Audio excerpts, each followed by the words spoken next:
I've had a banging headache all day. One of the boys gave me an ibuprofen.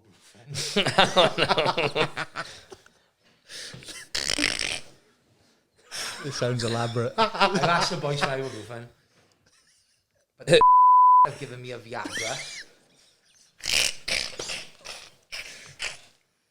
I don't need to explain the situation I'm in. That's what we trap for. Some man they wanna chat shit till I knock 'em ain't like I'm Jack Shaw. Rolls hat, roll stack, my flow sharp like a hacksaw. Right, we're back. Episode 23. A very special Christmas edition, as you can all see. We're joined by Big Shakes, Big Joe, and the voice of Cage Warriors once again, Big H. How are we doing? Can I start by asking H why you haven't got a Christmas jumper on? Well, there was meant to be a penalty, but he's shit out of it already. So What's the penalty? Pepsi Max. On the head. it was meant to be a a raw egg? Have we got a raw egg? Yeah. Raw egg. We'll have to. Salmonella for Christmas. We haven't got one, but James can go to the shop if you want. I'll leave Ariel cable. Let's see how he gets on in the quiz. to be fair, H, not a lot of people know this, but this is breaking news. H is a Jehovah's Witness, so he doesn't celebrate Christmas. So I'm quite offended by your attire, actually. So we'll let that one slip. Is that why you're always late? You're always out knocking doors, or? Yeah. Posting leaflets, he was. I would have been on time, but it's like 5 doors before you get this one, so it was a missed opportunity if I didn't just knock on everyone. But yeah, as you can tell by my voice, busy weekend. We had with the gym Christmas do, and we had some big fights then, obviously in the night. So not with each other, as in not at the Christmas do, the UFC. Not that you can talk about, is it? So I'm going to try and let the boys take most of the reins on this one. But yeah, where do we want to start? Main event, or we get the main event of the week? So it wasn't very. And I only watched the highlights. Not the most entertaining fight, but at that level, I think the two boys. I think it had Forfeit written all over it. Do you know what I mean? They're going to cancel each other out. I mean, how do you pronounce his name? Ankalaev is obviously a way of Jan being a banger. Jan's a way of, Ankalaev being a banger. You tend to find that. It's like when the Beast fought Ngannou, everybody's expecting fireworks, and they're very tentative, and I think that played out in the fight a little bit. But the decision, when you're going back to judging, 3 judges scoring the same fight, 3 completely different ways. Yeah. I do think there needs to be, What did you score it out of curiosity? I think 3-2 Ankalaev. You give him round 1 as well? Yeah, I'd have to watch it again. But, I don't think you would have argued. And I think Jan's reaction after the fight said a lot as well. When a fighter's saying, I didn't win it, give him the belt. Maybe a draw was a fair reflection. I tell you what, man, they got done dirty. They hadn't even left the cage, and Dana had set up Jamal Hill against Glover Teixeira. I was surprised as well that Jan kind of forced him to wrestle, really, didn't he? He'd smashed his legs up.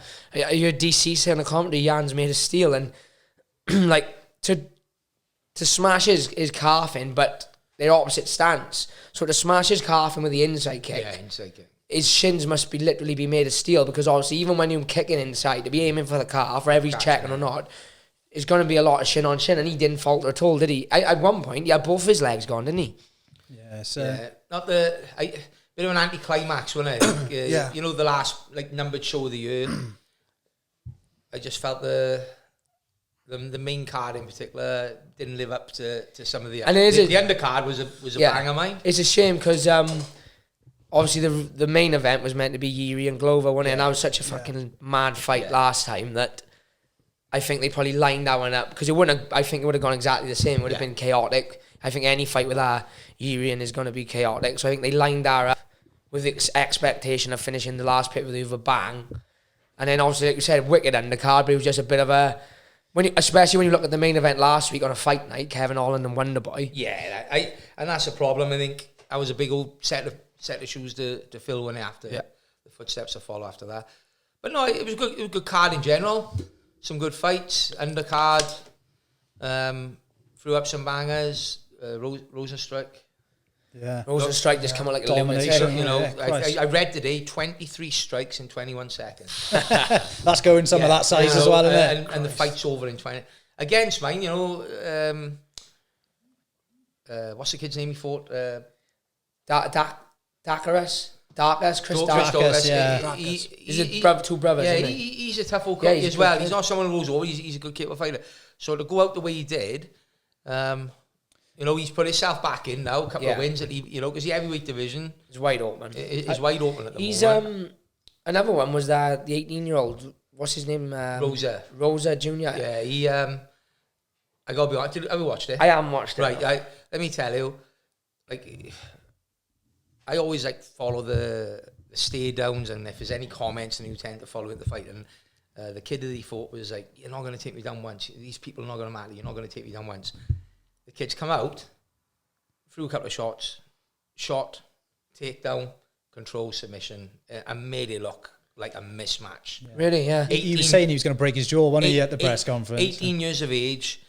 And I mean, I can't remember which one of the commentators said about, you know, he manhandled a man. And, you know, you've been there yourself. When you're 18 years of age, you're not as physically strong as a 25, 26-year-old bloke, you know.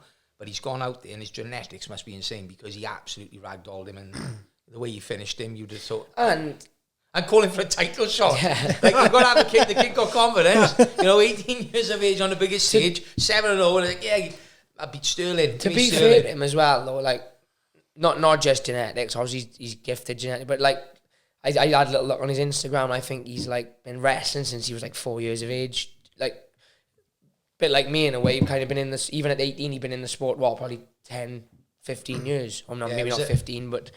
How young was he? Did you see there was a picture of him? Robbie Lawler, on yeah. the cake, like, so he's been Yeah. aspiring to that for years, isn't he? And do you see his post fight where he said, can I have a bonus so I can buy my mother a minivan so she can take me to the PI? Yeah, he ended up having a bonus. Did Dana give every finish 50k again, didn't he? Yeah. Fight of the night, you give to Till. That was a good fight as Yeah, well. let's talk about Darren Till. I mean, say what we want. He's tough Till. I mean, a lot of fighters will roll over in that first round, wouldn't they? You know, He took a lot of that's shots. That's the 10-8 round I think I've watched in a long time. And to be fit, like... And come back and won round 2, I felt. Yeah. So I was thinking, this boy is tired. I was on the edge, because I always want Till to do well. Do you know what I mean? I don't know him on a personal level. I know him to say hello to, and that's it. But he's always respectful, and he's always decent when we've met him, and when I've been with Marshman, and you know, he'll always hold a conversation. So I've always that type of thing. But like that, the police, is how you say his name? Yeah. The police, he came out like a fucking bulldozer, didn't he? Didn't give him a second to breathe. Big, powerful man. Big, powerful, strong guy. And like you said, give him a bit of an hammering in the first round. And then the second round coming, because it was such a weird fight, because he looked tired, didn't he? Until looked fresh. You could see he put the work, and he was in good nick. And started lighting him up. Was it the Mivel? I know he landed the odd takedown here and there, but and nothing to win him the round. He won round 2. Round 3 he was doing really well. The takedown. I think it took the life out of him. Yeah, and I think Dana said on the press conference, because he sat cage side, and he said the noise that takedown made in real time, he said, I think the slam done more damage than the choke, you know. What I did like from Dana, you know, he said a few dodgy things in our presser, to be honest, but one good thing I did, like, you kind of had like you had an American journalist kind of saying like, so what do you do with Darren Till now? He's 1-5 in his last 6, you're going to cut him, kind of thing. And he was like, well, he said, I don't think his stock has gone down at all from the fight. Like, you look at his losses, it's all those 4 losses have been Woodley, you know, not talking. It was the best in the world. Was the best in the world at the time. Then he went up to middleweight. I think he lost to Whittaker. He lost to George Masvidal, didn't he? Masvidal. Well, even at the time, though, that was before Masvidal went on his tear. But even at middleweight, he's lost to Whittaker. Close decision. Brunson, who was on a tear. Yeah. And potentially, you know, they were talking about him fighting injured. He beat Gastelum in between beat as well, Gastelum. So I don't think... He's only 30 years of age. I think he's got 29, he only 30. I think he's got plenty left to give. And he did look a lot better in this fight, I thought, than he did in the Brunson fight. Is he in between weights, do you think? Because he looked... Do you know, I had this conversation yesterday with one of the boys in the gym. I think he'd probably benefit from a 180 division. Yeah, he was that bit smaller than... Or 175 even. 175 even. 177, they could, if they wanted to do in between. But yeah, I agree with that. he's almost too big to be a welterweight, and probably not too small to be a middleweight, but he's going to be on the smaller end as compared to that fucking South African who's built like he grew up in the friggin' it'd be interesting in Lions in the forest. It'd be interesting to see where he goes now, because obviously you had Brendan Loughnane in his corner, the boys that he'd been training with in Thailand. But I don't know, in my mind, I thought he'd made maybe a bit of a gym in Sweden with the Kazmat's team. Yeah.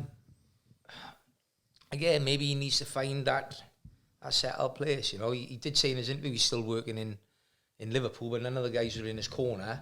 You know, so he definitely looked better. I thought he definitely looked better than he did against Brunson. He was in better nick. He gave a lot more. I honestly thought in the second round I thought he's going to knock him out. Round 2 ended, and I was confident he was going to finish that fight. Yeah, I was. All credit to Plessis on the reverse end again, like have a bit of an hammering in the second round, and then come out and finish that. The size of that guy, I did imagine what he was weighing on the day. Having him on, he's going to be a problem for anybody in that division. You get the back. Yeah, because just the sheer strength. Because he was KSW champion, wasn't he? To wait. What's his background? I'm assuming he's a good level grappler, is he, or is he? No, he's a banger. Did he beat TKOs and KOs? Was he welterweight champ as well? 2 weight, so I don't know. I wouldn't want to guess at that. How big he is, I can't see him getting to welterweight. I'm gonna look that up. Have a look. It was like heavyweight, man. I only say that because I remember the guy who fought on Cage Warriors before. What was his name? Sadolic. Sadolic, yeah. I got a feeling they had a bit of a rivalry, but I don't know if I got the wrong. He was EFC champion when he KSW. What other fights on the card was I'm looking this up? Paddy Jared. A lot of controversy on that one, wasn't it? You know, not a robbery. You know, it was a close fight, but everybody's entitled to their opinions. But if you look at the consensus online, I'd say probably 95% of people think that Jared had done enough to win. We were talking about it before you came in. Yeah.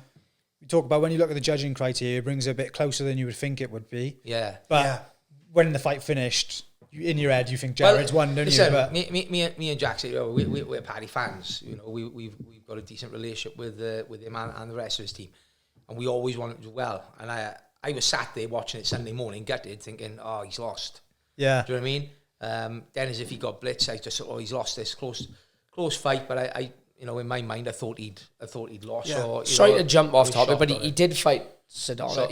He knocked him out and then got knocked out by him, and then never had a third match. He went to EFC then.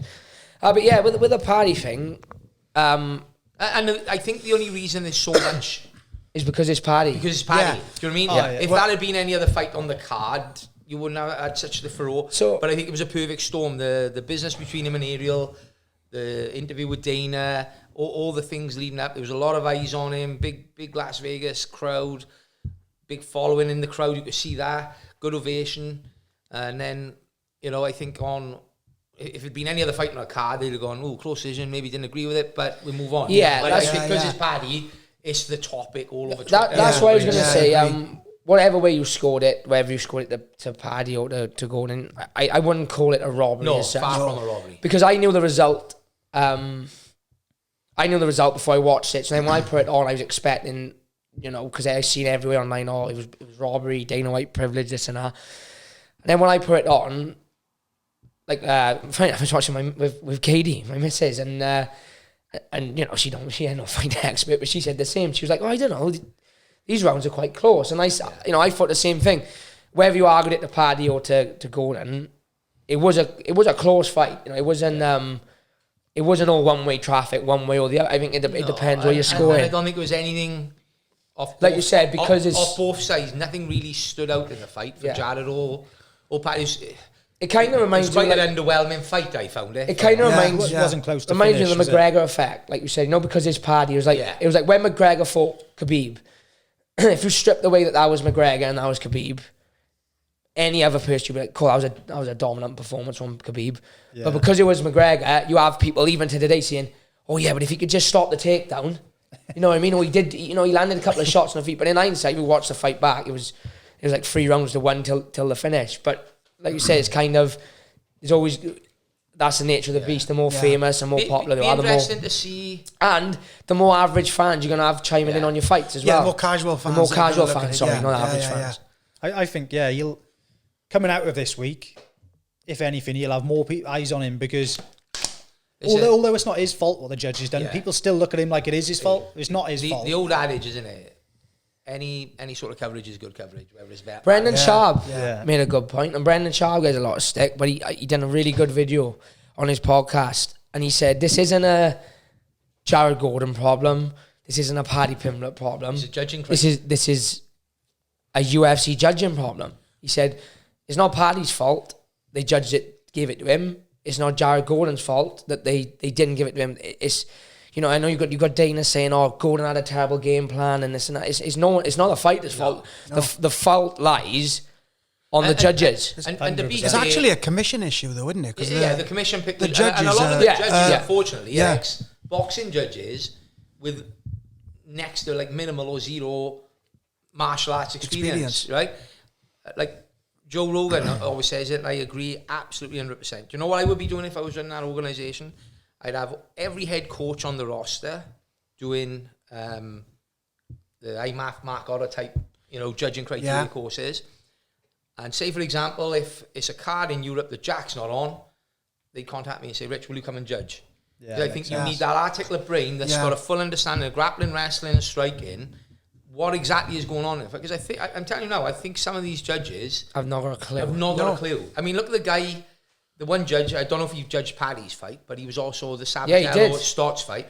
Same one. And he scored it 5-0 to Sabatello. Now, no way on this universe could anybody justify 5-0 to Sabatello. Well, that's not a chance. That's what Ariel Awani was saying this week. He was saying that you've had a guy judge on Friday night. You've then flown the next morning to another state to judge another fight on another organisation. It's kind of like... And is that guy competent? No. You know what I mean? And he's tired, he's jet lagged. Also, as well, it's the same names coming up all the time. I'm not an expert in the field of the names, but it always seems to be like when I'm reading these reviews, it's like, oh, this guy had a bad decision on this fight, on this fight. But it's the same with the British Boxing Board as well. Yeah. It seems to be the same judges pulling the same decisions. When he fought Hunter Azua, and a judge have scored it 2 rounds to 1 to... Sal D'Amato, wasn't it? Sal D'Amato, he's another one. He's bad for it. How on earth... this is why... And I think Joe Rogan's right. I think you have 5 judges, not 3. I would even say more than that. Why not have 10? If we're going to have 5, let's have 10. What I say about the Paddy-Jared fight, they do a media scoring. And I know they're not qualified judges, and I'm not saying that they are. But if you looked at... I think it was 33 names, and everyone give the fight... To Jared. So when you're reading stuff like that, the media jump on it as well. Do you know what I mean? I think that's why there's been such a furore around it. I think, like you said, more judges, and I think that the easiest way to do is ex-fighters. Yeah, ex-fighters or current coaching. And it's got to be ex-fighters, because I hate this shit at the minute as well. What fight? I can't remember. There was a fight and he was like, yeah, but he might have controlled him for 4 minutes, but he done no damage. It's like, well, do you know how hard it is to completely control someone and neutralize? Khabib have done it for years. Do you know how good you've got to be to pin a guy, a fully grown man, same size, who've trained for 8 weeks, to the mat, and because, I get you can't just sit and hold them, but like someone like Khabib, and to do that to someone takes just as much skill as it does for, say, an Adesanya to piece you up on the feet. So you've got to know what you're watching a little bit as well, like. It's the same as anybody. It's understanding the sport, and we were and going away from the judges when you talk about these state commissions.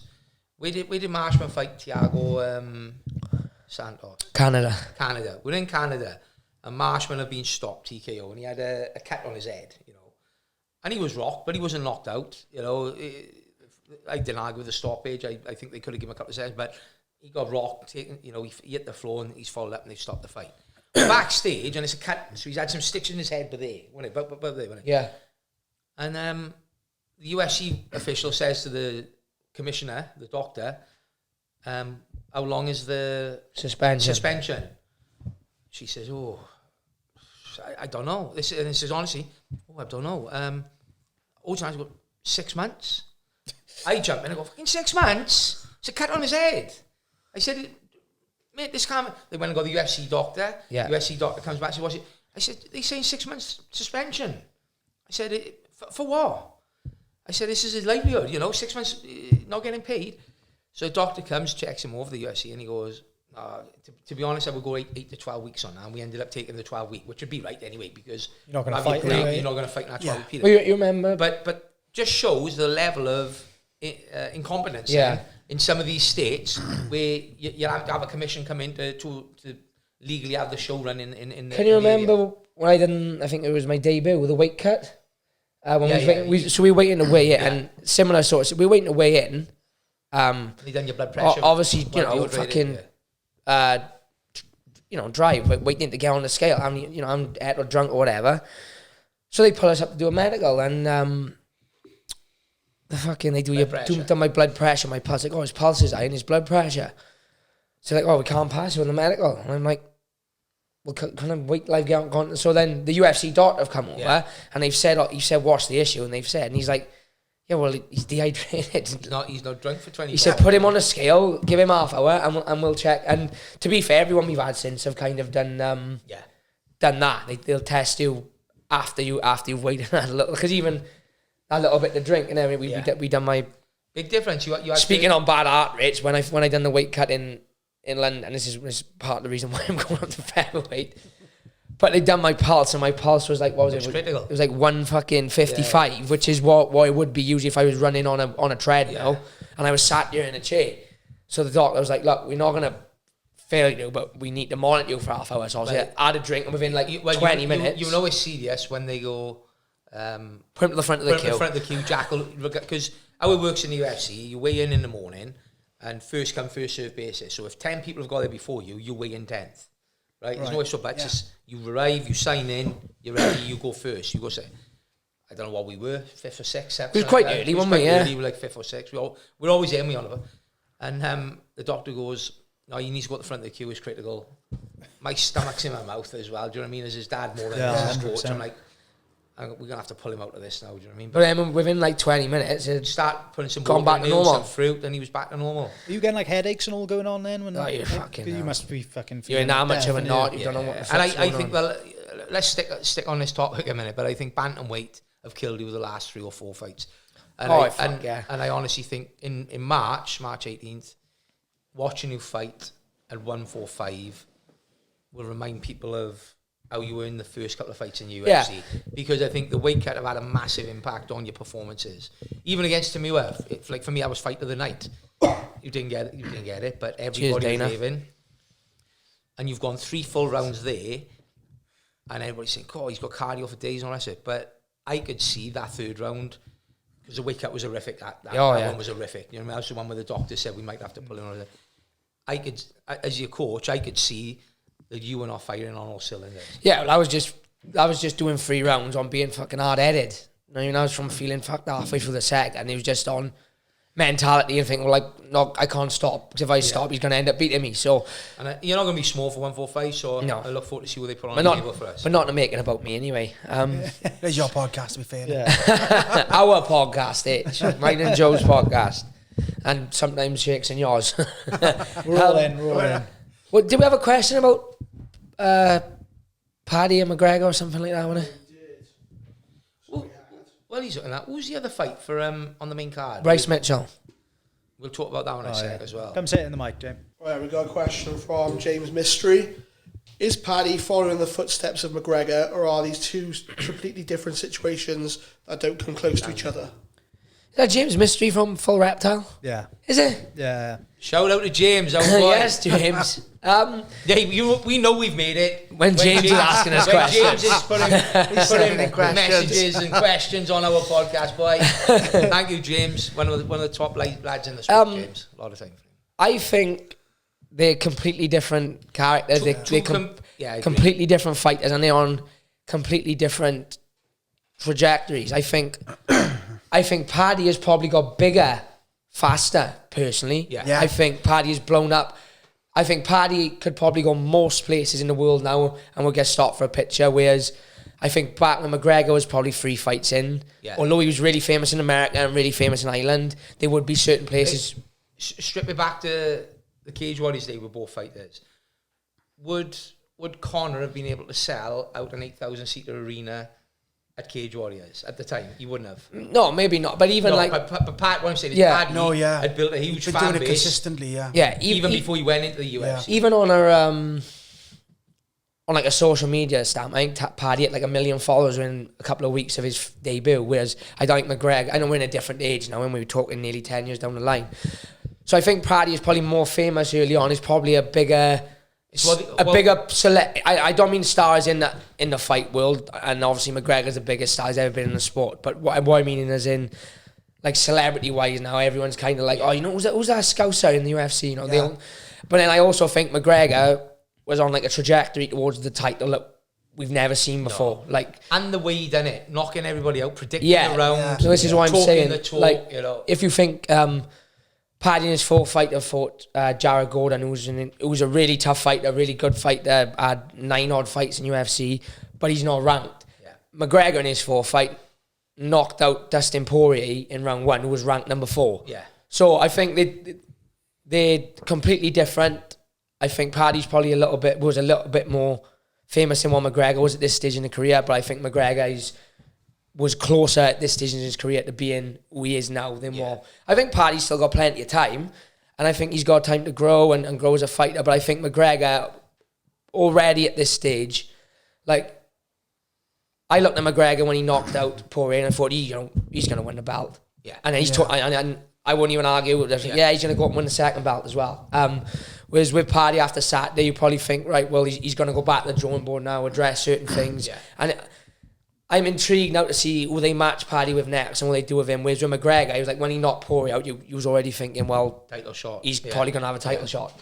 Yeah. What do you see for him next then? Who do you think they'll Paddy, you kind of... I think they'll probably push him towards a lower end of the rankings. Yeah, I think so as well. Top 15, top 15, 20. 14, 13. Yeah. Maybe even just outside of there. It's a strong division, isn't it? You know what I mean? Yeah, that's what I was just thinking. It's a deep division. The thing is, it got to be the right fight as well, because whoever fights him is on a winner as well because of the eyes and you know what I mean. It's the same as that McGregor effect. You know what happened after Saturday? I must have seen 8 or 9 fights. Like Terence McKinney was one of them. You know, Dan Hooker. Michael Johnson called him out. Michael Johnson called him out. Dan Hooker tongue in cheek saying, "Oh, I do what I want, so I don't want to fight." But that's I'll take the fight. Yeah, you know, game plan. I mean, it's the same with McGregor. So everybody wants that fight because it puts a lot of eyes, and a win against Paddy propels you as a bit of a star then as well. And you see, McGregor tweeted, and you know, if anyone knows how the business side, and he put well done to Paddy, the baddie on the weekend. Despite what people may think, another step, and basically, you know, he's doing the right thing. Saying in layman's terms, love him or hate him this week because you've had probably just as much hate as he had love last week. Whereas the last 3 fights, everyone loved him, but everyone's still talking about him. And what everyone wanted to talk to me about on the weekend was, "Do you see Paddy's fight? Oh, what do you think of Paddy and Ariel?" And people in work with me, they never talk about UFC, don't know anything about it, only Conor McGregor. Now they know Paddy Pimblett and they're watching him fight. Same with kids in school, you're probably finding the same. Everyone knows Paddy the baddie now. It's hard to argue. You think about it realistically. It's mental when you think he's 4 fights in, he's not even ranked, and he's probably top 5 biggest stars in UFC. Yeah. Like if we had to put a number on it, I would probably say McGregor.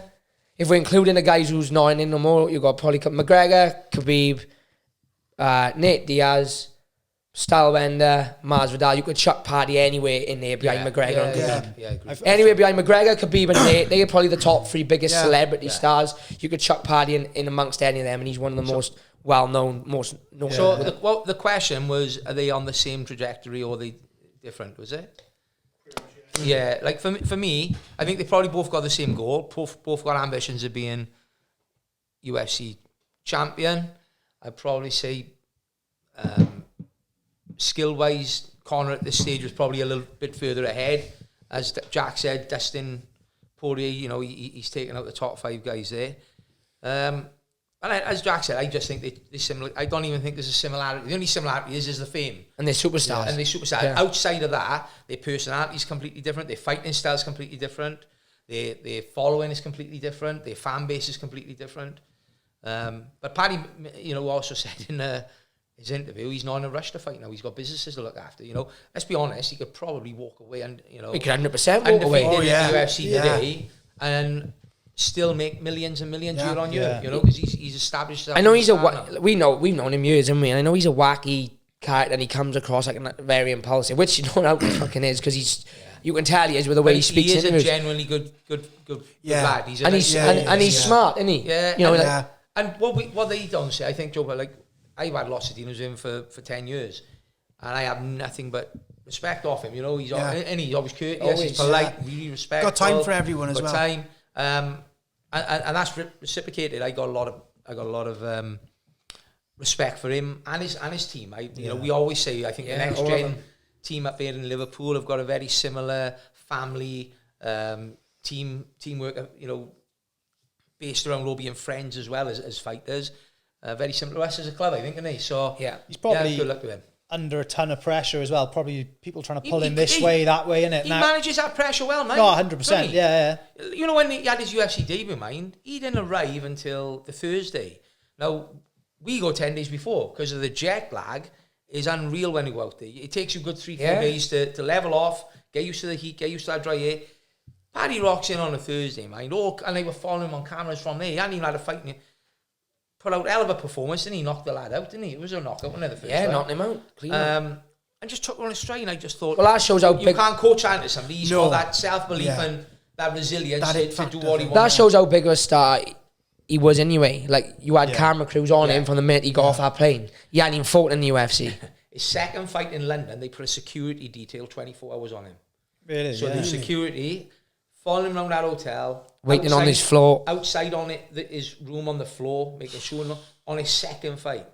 That's not happened to anybody. No. You know? Maybe Brock Lesnar probably had that sort of... Yeah, do you know what? Yeah, maybe, yeah. But that's because he was a superstar in another sport. Star, do you know what I mean? Bet it didn't happen to McGregor, mind?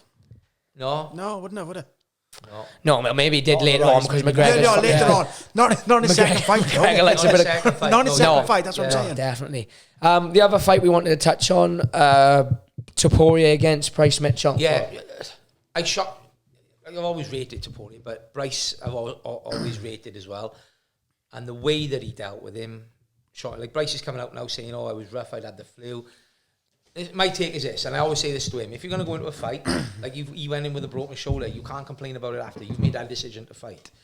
And you lick your wounds and you take it on the chin like a man, and you shouldn't be going, I had a flu, my knee was sore. Let's not do it. For me, I think he looked capable of beating anybody in that division after that fight. Because Bryce was being talked about as a title contender, and the way he dealt with him and ragdolled him, beat him up on the feet, ragdolled him in the wrestling. Yeah, the only like person I really look at there and think, he could give him, it was Volkanovski, and that's saying something. You know what I mean? Because there's some big, strong fucking guys in that division. And that's off to him at that press conference when he's saying, I don't want to come to England. They're all booing me. I got no family.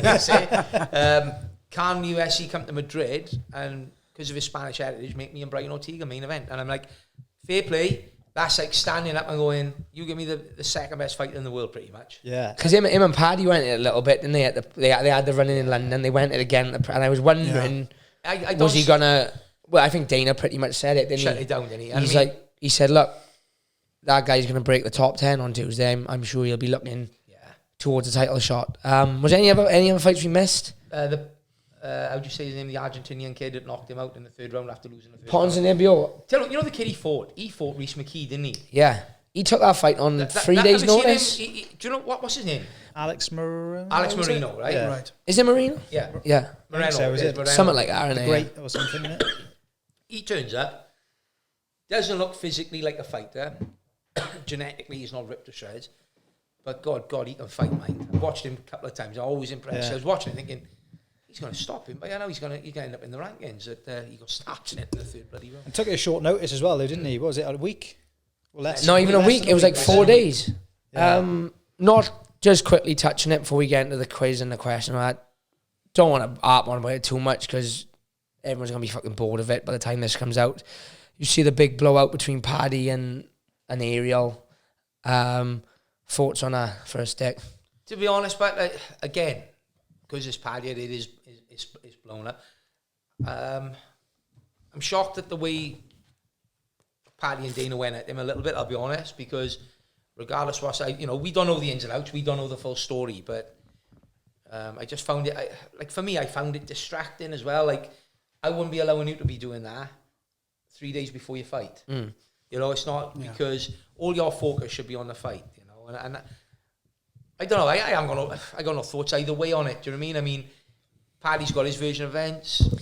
I don't think Paddy came out great at the end of it, particularly after the hour-long thing that Ariel done, you know, reading out tweets, reading out texts, reading out private messages. What I will say is this, Paddy is like a very fiery character. Oh, yeah. So you can see in the interview, he was irritated by it. He's fucking weight cut in his fight week. You've gone off. You've got Dana in front of him. And fuel in the fire as well. And what happened? Yeah, broken the bay. Yeah. One question we had off James was, Jack, would you go to war with Ariel? No, I wouldn't.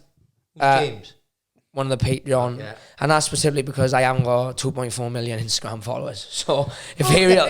And what I will say is this, like we said, you got to speak as you find. Paddy has always been good as gold to me. And Ariel has also been good as gold to me. Showed me a lot of support, had me on the show. So He's out twice on the show? 3 times on the show. 3 times on the show. He's always messages me, you know. So he's all, you know, he was the first one to message me when you lost, to be fair. Yeah. So He was I'll pushing you for the main card as well, wasn't he? So on I'll unfortunately for the viewers sit on the fence. It's not sitting on the fence. There's no reason for you to go to war because you've not. No, I think You haven't got to pick a side. have you? No, he knows that. He's just asking hypothetically. But hypothetically, no, I wouldn't, because the exposure he can bring me is great. The exposure he can bring Paddy, he could probably bring it on his own. Let me give all the kids some advice out there. Don't go to war online. Yeah. Right? Because, you know, you're arguing sometimes with trolls and faceless people, and sooner or later as well, you might annoy someone like Marshman who's going to So it's just a misunderstanding in the public eye, isn't it? yeah. It doesn't... And context, boys, as well. A written figure of speech has no emotion, it has no voice tone. Yeah. And sometimes, you know, you can read... You read the punctuation differently and stuff like that. Differently to ours, man. You know, I always use this when I'm working with the kids and I'm talking about like banter against bullying, you know, where it's like, if I say to you, shut up or I'll knock you out, it's banter. If I grip him by the neck, I'm going to knock you out. The tone of the voice, the facial expression, the mannerisms. Sorry, but just saying. So that's why, don't argue. I just call them out on it, I do. They come to the gym. They're both good guys, and hopefully they squash it and reconcile, and you know, we'll see what happens. Joe, you got any questions? I got a question here if anyone wants it. Go for it. Thoughts on Nate Diaz potentially fighting bare knuckle? I don't know if it's going to be good for his brain, but... Is he talking about it? I don't know. I know they're pulling the money out, but have they got Nate Diaz I don't money? think they got I Nate don't think Diaz they got money. Nate Diaz money. I think Mike Perry and Paige Van Zandt money, although it's good money, is a little bit different to Nate. I mean, you're talking, you're going to need 10, 20, 30 million You're for Nate talking, as Diaz. you said, a top 5 superstar in sport. You know, Especially in America. Yeah. Also, Yeah. what I will say is, Augusta Win can cut Nate. Yeah. You know, going in there and bare knuckle, he could get stopped like that, and I don't think it'd do his legacy. And 3-minute rounds, 5 3-minute rounds, I don't think it suits his... I would like... want a no time limit fight. I'd like... He'd have to be the first 7. I'd like to see him box. I don't really care who, box, Jake Paul, whatever. And I'd like to see if he is going to fight Jake Paul, none of this 8-round bullshit, 12 rounds, 10 rounds. Yeah. Because he's not an explosive guy, Nate, but he can take a hell of a shot. He got an engine for days. Volume, anyway. And he can box. You know, people like he got an awkward style only, and people say, oh, he can't box, you get fucking eaten alive by boxers. If Andre Ward is saying you can box, you can fucking box. Andre Ward's one of the best pound-for-pound fighters ever. Sparred Nate, and have said, listen, these boys are not MMA fighters trying to box, they know how to box. So that's my take on it. I don't really want to see him fight Mike Perry in a bit, although it'd be fucking great to watch. I don't think the money's there either. It needs to be one of these like YouTube stars. It's going to be, if he's going to box, it's going to be Jake Paul. Yeah. It's not going to be, then no one else is going to generate enough money. Otherwise, he'll go to Bellator and make 20 million. The only other one would have been if Anderson had won. You could have marketed Anderson against Nate. True. But I think Anderson losing has put out of bed, so it would have to be Nate. If I had to bet, it'd have to be Jake Paul. If I had to bet, I would bet my house on it's going to be Jake Paul at some point next year. When you look at that now, though, You'll co-promote it. You'll co-promote it. He's got his own promotion company as well. Let me throw this out there. Let's get Conor against Nate in a boxing match. that would be quality, wouldn't it? Yeah. Conor and Nate in Get a the boxing trilogy match. in. Yeah. You take my money. Yeah, I'm up for that. You don't watch Yeah, that. That'd be take the that, yeah. honestly, it'd be the biggest pay-per-view event of all time. It would come in from the side as well. You wouldn't expect it right You'd now, have would all you? UFC fan base. You'd have all the boxing guys coming in to have a look at it. Yeah.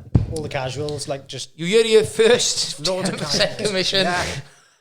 And the winner fights Cobra Tate. I want to ask H something. New Year's Eve, son. How are you feeling about working New Year's Eve? Have you seen any of the matchups yet? I have seen a couple. Yeah, you put me on a spot here. Though we got You're getting sacked in Modestus Bukauskas on the card, Yeah, isn't for he? the title, isn't it? He's Yeah, fighting that guy who hit the from America with the front kick knockout, isn't he? Yeah. You see that? He hit like a crane kick, didn't he? Yeah. I'm gonna pull it up now. Our boy Christian Duncan Yeah, Christian Duncan's on the is card. fighting Jesse Taylor. Let's talk about that one, right? For me, I think that's going to be his into the UFC bout.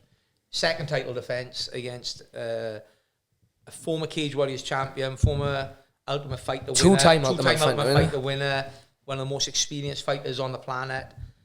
And as we always say, you can't bet against old Duncan. You know what I mean? Dangerous man. individual. Like we always say, right? Nice man, dangerous man. This is how we'll come out. This is how it'll happen. Jesse Taylor will probably take him down in the first round. Maybe in first 2 or 3. Oh no, I'll piss him off. And as we know, you don't piss off the dunk. And he'll come out and hit him with some flying, spinning elbow. Do you know what? You imagine how do you prepare for Duncan? You can't prepare for someone with that type of style. And me and Jack were talking about this the other day about it's difficult even in sparring because Duncan in sparring is not with his sparring partners throwing a full 100% elbow, a full 100% flying knee, a full 100% wheel kick.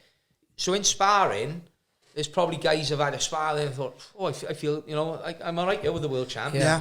But then on game day, when he's throwing everything with bad intentions, Trying to knock your block off. trying to hurt you and knock you out and get, it's a different game, boys, and absolute nightmare. If you've got a grapple heavy fighter, easy to prepare for. Because you can grapple heavy. Wrestle heavy fighter, easy to prepare for. Even a Even boxer. an orthodox boxer or kickboxer, easy to prepare for.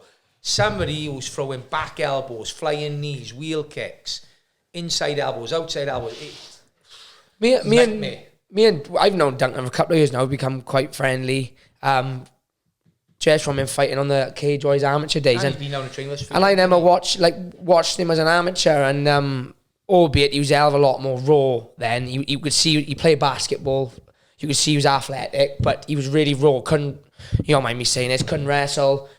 Couldn't. Only time he ever seemed to lose was when guys would get him down and pin him. But even back then, you could see the explosiveness. And I try and send a clip in so Jamie can put it next to as I'm talking about it. But remember when he knocked that guy out, he thought this guy was wrestle heavy, and the guy was kind of having his way with it, and he kind of just fucking picked him up. And you remember, slammed him. I've knocked the guy out with a slam, and I've just hopped up and fired 3 fucking bombs into him and cleaned him out. And then you see him, and he done everything right. He could have turned pro probably 4 or 5 years ago. I think close to 30. Close I think. to 30 amateurs. Went to the IMAF Europeans. Yeah. I think he took a bronze. I think he went to the Worlds and took the silver. Silver or bronze in the world, yeah. Got all his experience in. And on the circuit, he was Cage Warriors Wales champion, he was Cage Warriors Grand Prix champion, all at amateur. But I forgot about the Grand he Prix, really does remind me of like a John Jones, because every single fight, and maybe but he tries to base his style on John, but every single fight he seems to throw something you haven't seen before. Like, it's like he must be so elusive with his feints and his angles, because we've seen him at guys with spinning elbows 4 or 5 times, yet the next guy still can't seem to see it coming. Yeah. Like when he beat Will Curry was the one when we had endless people saying to us, "Oh, that's a bad fight for him. He's going to lose that one."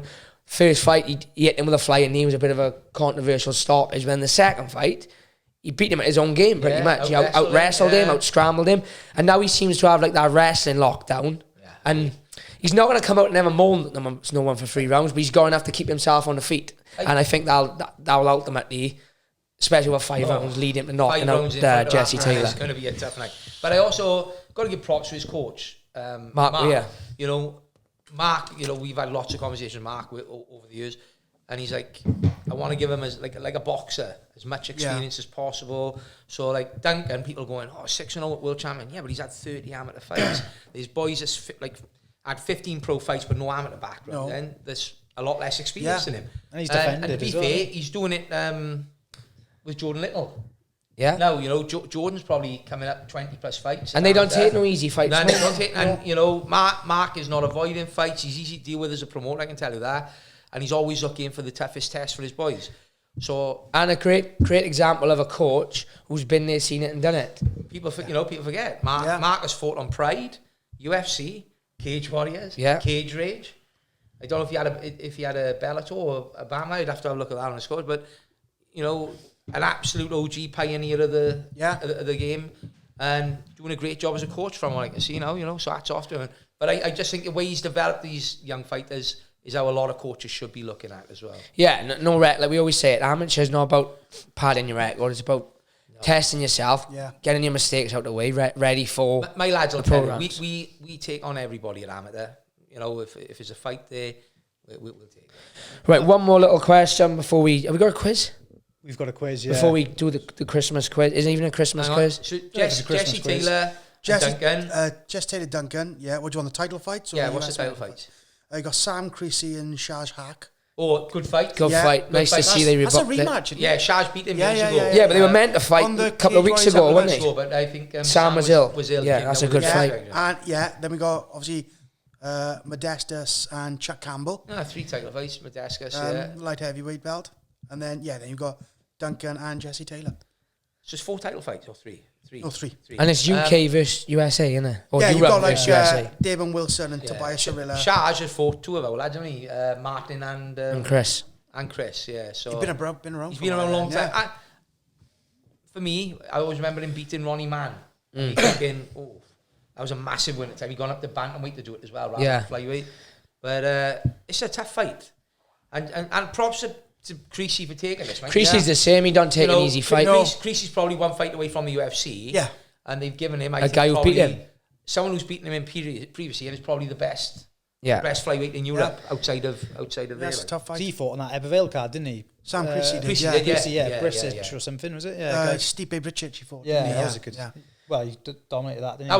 That was to win the title. Knocked him down, didn't he? And subbed him fast. Wasn't it? Right, let's just have one quick question before we do the quiz. Obviously, Brendan Loughlin won the PFL belt and $1 million that we was all buzzing for because he's a good guy, Brendan. Obviously, you got the controversy where Dana, for whatever reason, didn't sign him because he shot a takedown in the last 10 seconds of a tear-up. But the lad he beat is in the UFC. But the lad he beat is in the UFC. So the question is, I want to answer because I might lose my job. Would you rather have £1 million and a PFL belt or be in the UFC? £1 million and a PFL belt any day of the week. That's me as a goal. Because this sport is so fickle and so short-lived, right? You could fall out of favour. You could get injured. You know, you might be the best fighter in the world, but in 12 months' time, you might have a career-threatening injury. And the way the PFL have done this, I think, has been... And it's not just the $1 million.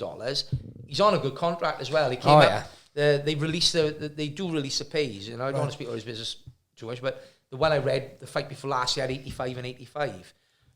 You've got to be an established UFC top tier guy to be earning that sort of money. So, and he deserves that money. Yeah, and that's off to him. You know, he's been one of the most busiest fighters on the circuit in the UK for the last 10 years. He has, isn't he? You know what I don't just want to say it and sound like I'm licking his ass either, but if you look at his Brendan's record, I think he's got 4 losses. But apart from his loss in the final last year, those other 3 losses are all controversial split decisions that from an unbiased point of view, because I remember watching these fights before I knew him, that he probably should have won. Yeah. So on paper, he should be something like fucking 25-1, which is a hell of a record. Yeah, it's crazy. And, you know, he is quality, boys. I mean, his last 2 fights in the PFL, he's world class.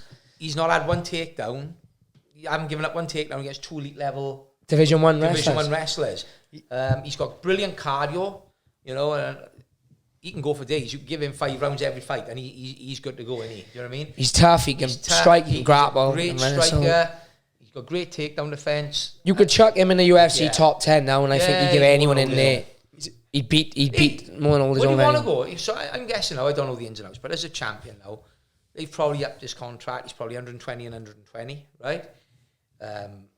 Plus another chance next year winning. So what will happen now, because he's the champion, he'll start as a number 1 seed this year. But he was number 2 anyway, so... But he'll start as number 1 seed. So whoever is the lowest ranked in the tournament, he'll fight them. So he's got a pretty easy... On paper, he's got a favourable matchup. He's got a more... On paper again, an easier route to the final, which is fucking great for him. If you look at Kayla Harrison, I know she didn't win it this year, but she's won $1 million 2 years in a row and then got to the final again this year. So if her purses say the same as Brendan's, think of the money she's banked over 3 years. She's from being a debutant. She won it 2 years running, didn't she? Yeah, and then she lost in the final. So she's had her wages plus $2 million. It's life changing. Yeah. What's the chances? You know, if we put it in percentage, out of, I don't know what we got, 500 fighters on the roster. Out of that 500 fighters, how many of them is going to make $1 million in their career? 50 max. 50 out of So what's that? 10%? Yeah, max. I would say probably less than that. Yeah, I would say less than that to actually hit that $1 million mark. So. You know, it would take some sort of contract now for the UFC to get him to sign. You know, also, I'd be thinking in my mind, with the best will in the world, the PFL level is probably not at UFC level, so it's easier fights for more money. So it's easier fights for more money. You look at the guy. Hats off to him. And does that give him a bit more longevity, which gives you even more money? Yeah. Just to wrap it up on that, I seen the guy who won the middleweight or the light heavyweight $1 million. He was Stylebender's first fight in the UFC, and Stylebender knocked him out in a round, and he's gone on they cut him, and he's gone on like a 10-fight win streak since and just won $1 million. So that just shows. I don't know where they're getting their money from, the PFL, but fucking good on them. I was going to say that. How do? Because are they selling much? Do you think? No, I got to be backers and. I think they've got ESPN's back. They got ESPN back because you look at the crowd. It's not like they're trying to sell out arenas. They come to Wales and the marketing plan was awful. It was less than 800 people in the motorpoint. Well, the final was in like a casino or something. Like it wasn't like they picked the big venue. They purposely picked like a small. It reminds you. Remember the Ultimate Fighter finales? They used to do it in the Hard Rock casino. Reminds you of that. Yeah. That was the same day as Cage Warriors as well, wasn't it? So we kind of split the MMA crowd in Wales a little bit. It did, but what they didn't help themselves, they had Ben Ellis and Josh O'Connor. You know, you needed more Welsh. You needed more Welsh guys on it to make that a rememberable. You look at the, I hate bringing it up, but the Ice Arena when he was main event, them Ice Arena shows. People today come up and say, I was at that Ice. You know, they're still talking about it. The atmosphere, the intensity, not just for Jack, for every Welsh fighter that come out, it was unreal. And to think in PFL missed a trick there and put 2 Welsh lads on it. One was a debut with the best one in the world, to Josh. Yeah. Really talented kid, and I think he's going to go all the way. But he's a debut. Ben Ellis, who was like 4 or 5 fights in. There was a lot of big matchups that could have been had there. They dragged their feet. I won't lie. I was back and forth over about 4 or 5 of our team going on there. And it's like 4 weeks to go. And I'm like, right, we need a bit more time. So I committed them then to the Cage Warriors event. And then it's like, I got this match for Steph, I got this match for Martin, I got this match. It's too late, mate. I've committed the team now. Yeah. So again, I think they've got to realise it's done a little bit differently in Britain than what it is in America. Guys, I want to give a big thank you to today's sponsor. We're sponsored by You're Never Alone, which is a men's mental health support group. They're based in Brimau, run by one of my training partners, Jordan Paul. Just some quick bits of info. They hold weekly group meetings where men from all walks of life can come and socialise, make friends, and realise that they're not alone in this world. There will be bi-weekly walks coming up, and they are currently paying for some men in the group to have some private counselling sessions that they don't have to wait such a long time, which can be up to 6 to 12 months on the NHS, which, as we know, can sometimes be too late when it comes to mental health. It's a silent killer, so 6 months is a long time to wait. The message for We're Never Alone is to try and change the way the mental health in men is being handled. You can find them on Facebook, Instagram, and there's a WhatsApp support group. So if you do want to be at that, message them direct and they can add you. link to all of their socials will be in the description, and we'll get the logo up as well throughout the episode. So yeah, a big thank you to the men's mental health charity You're Never Alone, and don't forget to follow them, support them, because they're fighting a good cause. Quiz.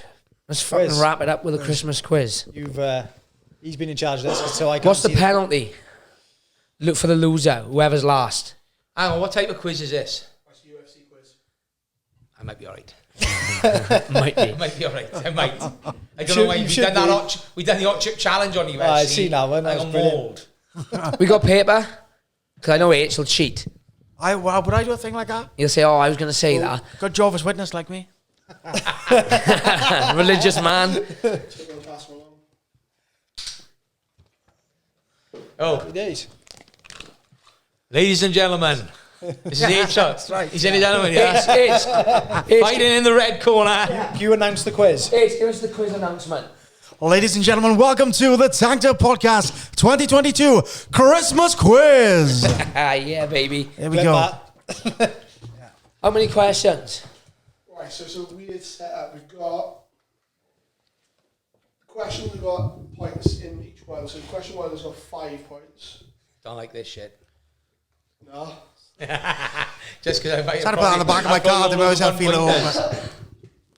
We'll go through and we'll see what. No copy, no Jack. So question number 1. Name 5 fighters who have competed in both in MMA and WWE. Fuck. I've got a list of 8 here. Right. How many? I've got a list of 8 they've given me. You need 5. Point for each. Does refereeing count as competing? Nope. No. Fuck. I can't even remember the boy's name in the UFC, man. This ain't a great start for me, I'll be honest. I got 3. I've got 2.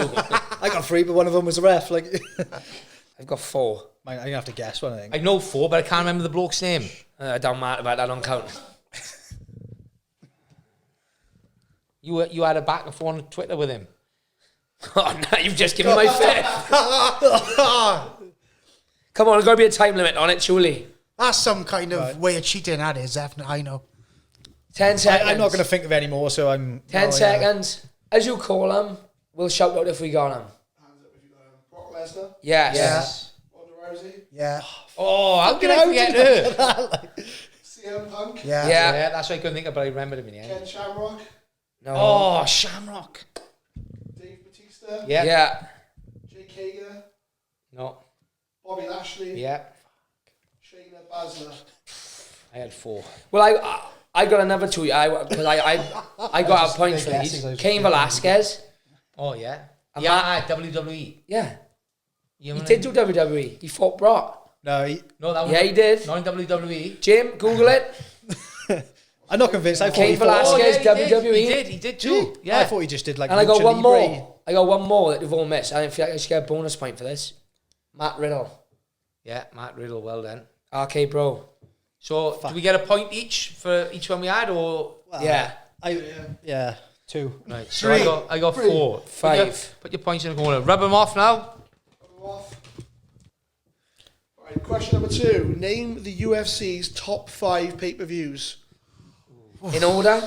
You can go in order. I've got 5. I've got the top 5. You get a point for each one you put down. Numbers or who it was?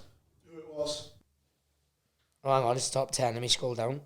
I thought top- McGregor versus Alvarez was one, like... So number 5 Yeah. is McGregor versus Aldo. Yeah. No, hang on. Sanibel Sports. It's going to be loads of fact checkers in the comments of this Yeah. one. Right, this is the real list. Go on. This is the real fucking list. 5 is McGregor versus Cowboy. 4, McGregor versus Poirier. 3. Yeah. Yeah. 3, McGregor versus Poirier. 2, McGregor versus Diaz. 2. Yeah. And 1, McGregor versus Khabib. Right, so I had 4. I got 3. Next question, please. Next question. I'm going to give you a list of UFC fighters. I want their nicknames. First up, Ian Gary. It should know that one. Calvin Cater. Cater. Thomas. Take the L on that one, I'll have to. Sorry, Next Callum. one, Curtis Blades. Brandon Morano. Valentina Shevchenko. And Chris Weidman. I got 2. I got all of them. Go on then. Bar Kate there, sorry. Go on. Oh, yeah. So we've got Ian Gary. Future. The future. Yep. Calvin Keita. No idea on that one. What was it? The Boston finisher. Oh, fucking Oh, never I'm mind. very good. It's way too specific, Harris. Curtis, I'm guessing it's Blades. Is it? Curtis Razor Blades. Yeah, Yeah. Brandon Moreno, the assassin. baby. Fuck. Valentina Shevchenko. The bullet. Bullet. Yep. And Chris Weidman. The All All American. American. Yep. Boom. Bad stuff. I am 4 out of 5 consistent. ain't bad. 4 out of 5 for me. Chuck Two that of rag five up, ain't buddy. bad. I told Two him of like an one. encyclopedia. Fuck me. Rich. Stupid questions you had, James. 2. Same. 4. So I've had 4. I'm fucking losing this by a country football match, mile. I've eh? had 4-4-2. Should we establish what the forfeit is? Because I'm going to be doing it at this rate.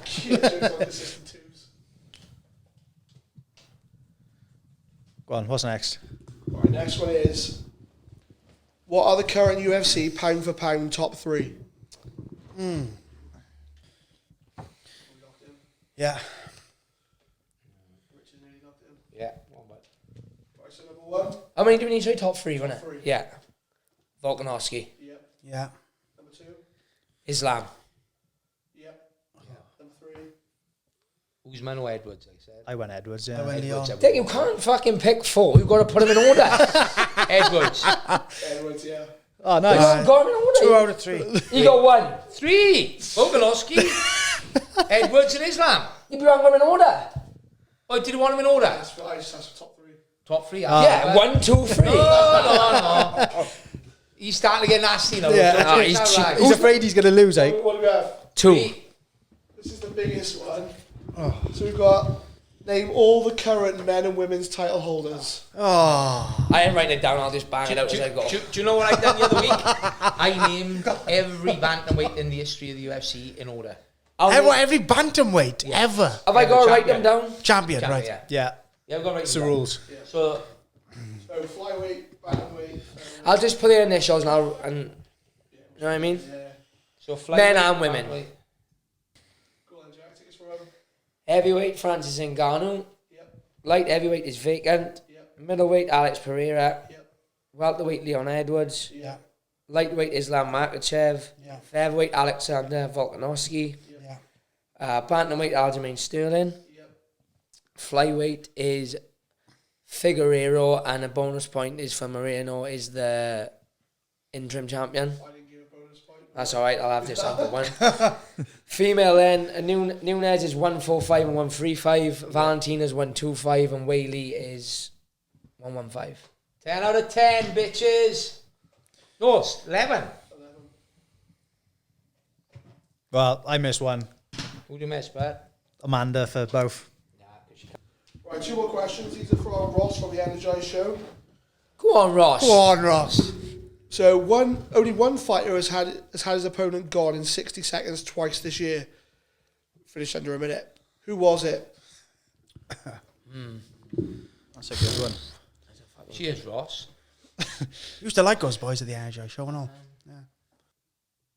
I'm just going to guess. Straight up guess. Write them down so no one cheats. Well, no, let me have a think. I'm passionate. Can't pressure him because there is currently a point between the two shores. Ooh. Oh, fuck. Where am I? I got to be close. I'm going to guess, I am. I'm going to guess based on some information that have just come to me. He's on What, are that you phone. over his shoulder? Are you on? He's on that phone. Are you on Go camera, on, then. mind? What's the answer? What's your guesses? Rosenstrike. Same. I went to see him. I'd drawn a blank, but I'll be honest. Sergey Pavlovich. Fuck! Who's that? Knocked the beast out.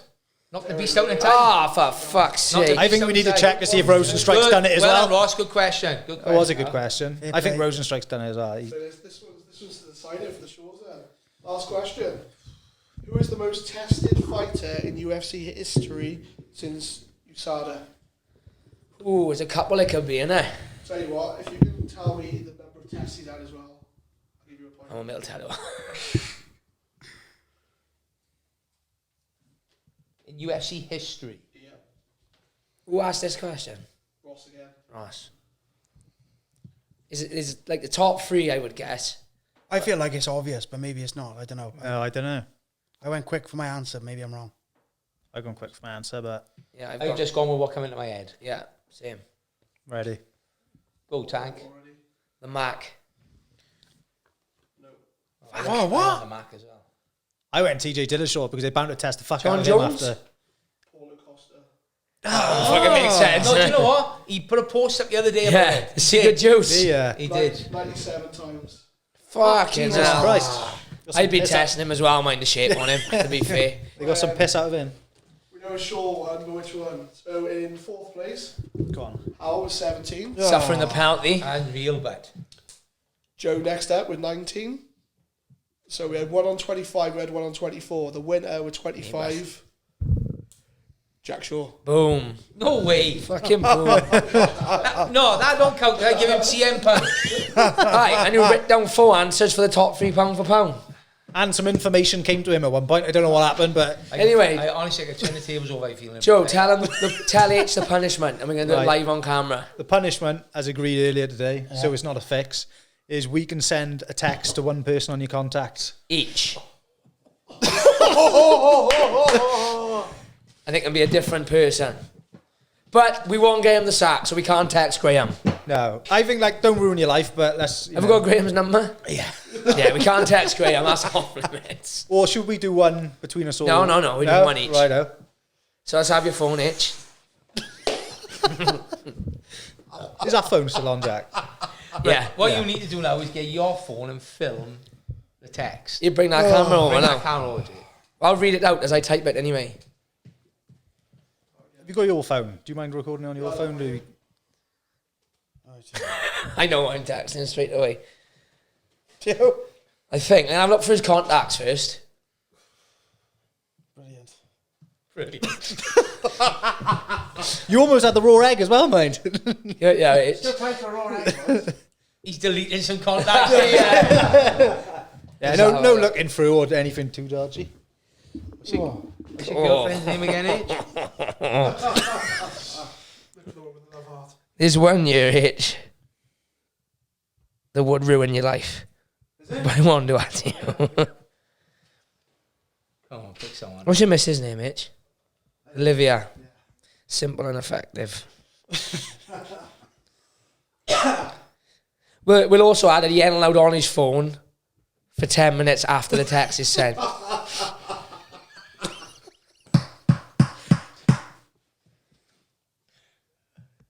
Read it out then, what are you doing? I've been thinking about some twisted things to send all day, but I don't know if it shows my mind off worse or yours, then. Hiya, babe. Do me a favour. We should do it. It's Michael McIntyre, wasn't it? Was it? Yeah, didn't it? Send all it was called, wasn't it? Yeah. Do me a favour and feed the dog tonight. I'm off to Cardiff with the boys. Should be home tomorrow. What day are we on? Should be on tomorrow. Thursday at latest. It's Christmas after I all. text work to say I'm sick. That look me up then. I've text work to say I'm sick. I haven't got a key, so make sure you leave the door open.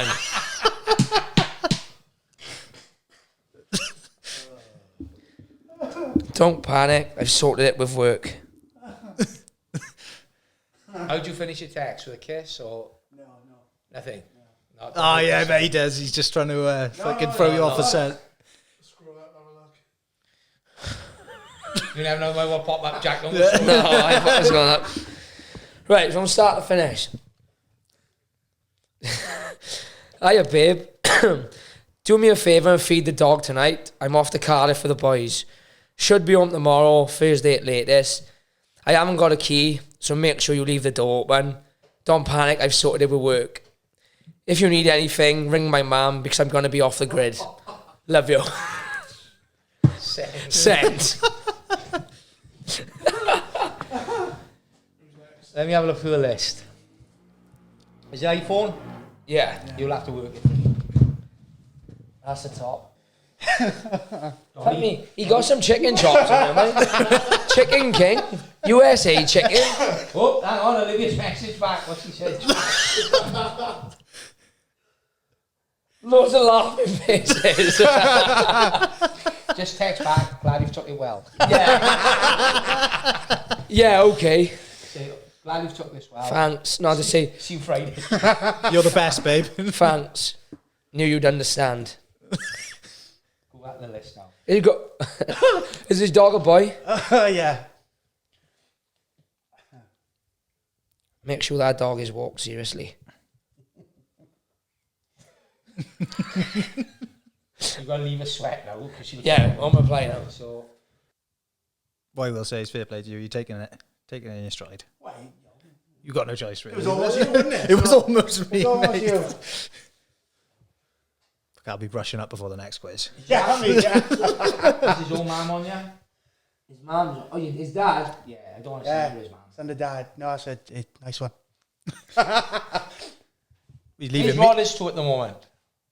In work, probably. Right, give me Rod. Open Rod up. Rod up. I don't sound right, man. What do you say to Rod? Rod's, when you Rod's opened how up. do you start, all right? All right, Bet. All right, Rod. What would you Right, say? bro. Just, all right, and then... Just put, all right, Bet. You're not going to believe what have happened. I've had a banging headache all day. One of the boys gave me an ibuprofen.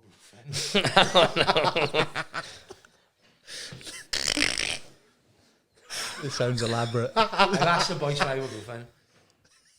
But the twat have given me a Viagra. I don't need to explain the situation I'm in. But I'm still... Have you just finished work in school or no? Yeah. Hang on now. Hang on now.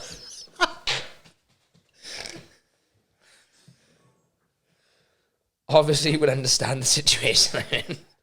Is there any chance you come and collect me? Because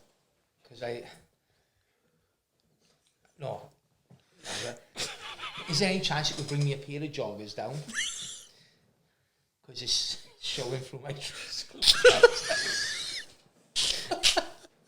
I was like, can you come pick me up and bring me some tight joggers? I've never been so embarrassed in my life. I hope this don't last all night.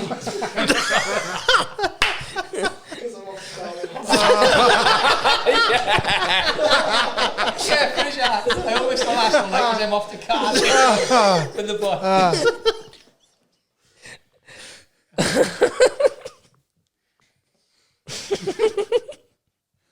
Right, do you want to hear it from start to finish? Yeah, go on. All right, you're not going to believe what's happened. I've had a bang headache all day, and one of the boys has given me an ibuprofen in work, but the dick giving me a Viagra thinking he was funny. Obviously, you can understand the situation I'm in. Can you please pick me up and bring some tight jeans because it's showing through my school trousers? Hope it don't last all now because I'm meant to be going to Cardiff with the boys. Olivia's not biting. She took it well. Yeah, yeah. I'm not surprised. My mate, she's like, what the fuck are you talking about? Yeah, I know. Come on, Joe, bring it home. I actually knew I was coming here to do a podcast, to be fair, so she probably put two and two together. Does your mum ever look after your dog or anything? I just built a story in my head. We keep it away from my mother. Let's run with the story, Joe. What about your dad? Is that Yeah, send his It's dad. my dad, yeah. Yeah, his Radio. mum will panic. His mum will panic. right? Yeah. Sent his Got a grand. message back off Rod. Have I what to say? You're taking the piss. We're laughing faces. Just ignore it. Say I can't. I said, I message back. I you go, I seriously cannot have a pet. No, just message back. I'm deadly fucking serious. That joke sending it. What are you sending, Joe? I was just messaging. I can't take a piss back. I'll leave that because that's your message, Rich. Yeah, right. Hey, It's just sweating. how do you start when you speak to your dad? All right. All right, normally. All right. Just wondering if you can look after the dog. Tonight. Look after the dog. I'm off down Cardiff With the boys. to announce. I've been asked to announce at the strip club.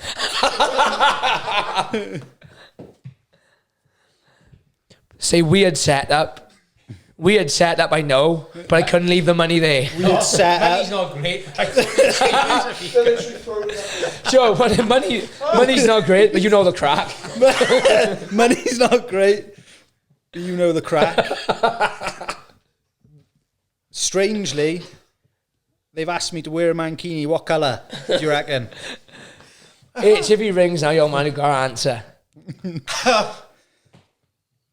Well, anyway, it's good sport to have, like. Gotta be a good sport. Fucking, I'm glad I didn't lose that. That Michael McIntyre just sent all, so he gets your phone and he types out a message, sends it to every contact. And just see who replies. to see what comes back. Like obviously I've had a phone since I was young, so like that phone book's got numbers of people I haven't spoken to. People Boom. since, so. Well then, it's good sport. What we'll do, we'll end the podcast here, but we'll keep one camera running in case we have any replies. Is that it for Christmas, Joe? That's it, I think, yeah. Thanks, everyone. Yeah, I for think watching. that's it. It's, Merry Christmas, everybody. Till the new year. Maybe we'll squeeze one in just for the new year. We'll see what happens, is it? See how it goes, isn't it? Yeah, thank you for watching, everyone. Thank you for supporting us this year. It's been a good first year in the box. My voice is going now, Dick. Wrap it up. No, have a good Christmas. Thank you to H coming on. Thanks for having me. You might not have a house over Christmas, Or a dog. or a dog. So a warm place to sleep is always. Move in with the old man. Oh, Not when he sees him in the mankini. oh, but he'll have You it. don't with me, but you stay in my spare room. Cheers. He got no dog, no house, but a hell of an hard on. Right, thank you all. Like, share, subscribe. Get on the Patreon. And as always, thanks for watching. Get those what we trap for. Some man they wanna chat shit till I knock 'em, ain't like I'm Jack Shaw. Rolls hat, roll stack, my flow sharp like a hacksaw.